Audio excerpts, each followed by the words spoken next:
Ассалаумағалейкум достар, назарларыңызда қазақ баласы арнасы.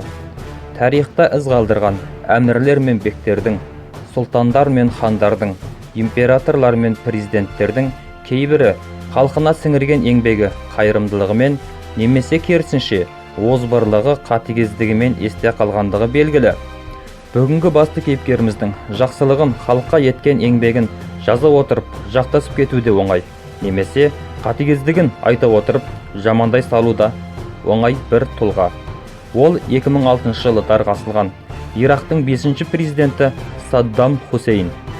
Саддам сөзінің қазақша аудармасы қарсы тұрушы деген мағынаны білдірді. Ол 1937 жылы Ирактың Тикрит қаласы маңындағы ауылда өмірге келді.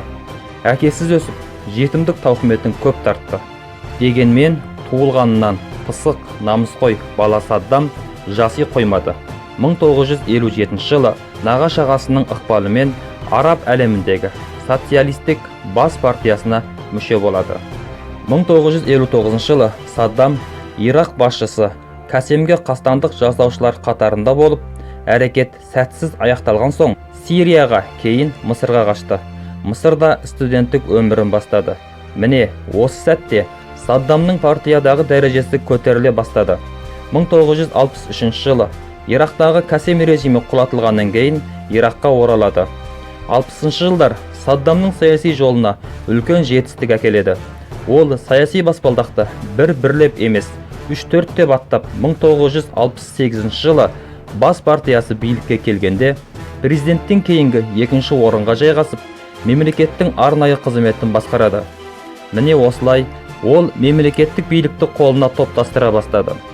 1970 жылы өткен 9 жыл бойы Күрдістан мемлекетін құруға талпынған күрд көсемі Мұстафа Баразниймен келісімге келіп, күрд автономиясын қағаз жүзінде мойындап, қан төгіске нүкте қойып, ел ішін тыныштандырады.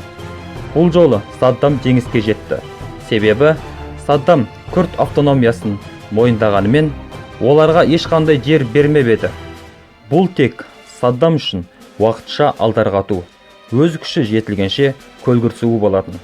Кейінгі 1974-75 жылдардағы күрдтермен болған соғыста өз күшін, әскерін жасақтап үлгерген Саддам Иранның қолдауындағы Ирақ күрдтерін жойқын соққымен тізе бүктірді.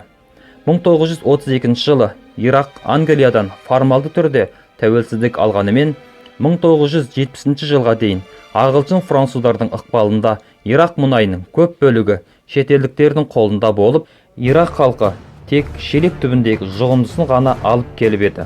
Шетелдіктер Ирақ ішіндегі күрдтерді қолдап, Ирақты бөлшектеу арқылы өз ықпалдарын арттырғысы келді.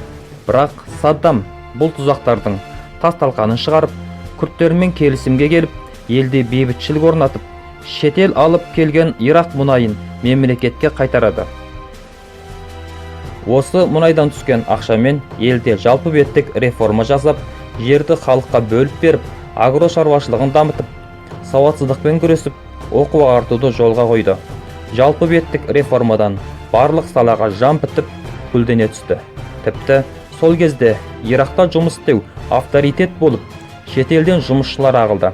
Қазіргі кезде Америка, Дубайда жұмыс істеу мақтан болса, сол кезде Ирақта жұмыс істеу мақтанға айналады.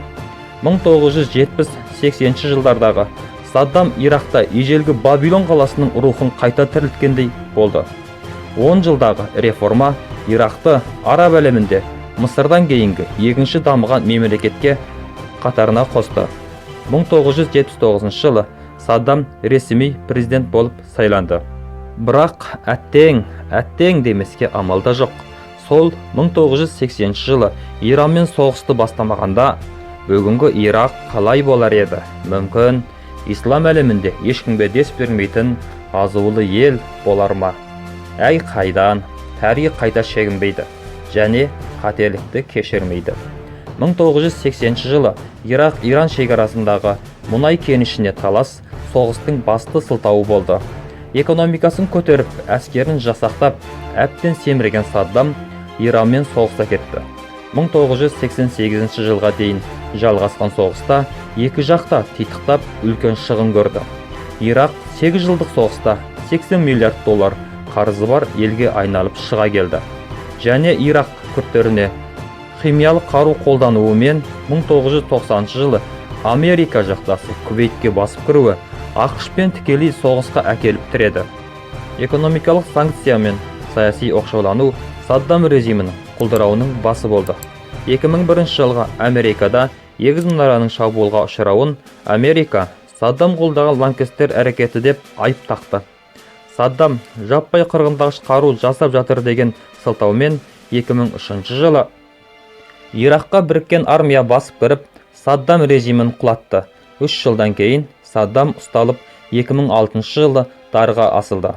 Бірақ Америка Ирақтан ешқандай да қырғындағыш қару таппады. Қазіргі Ирақ жарылыс пен шабуылдан көз ашпай келеді.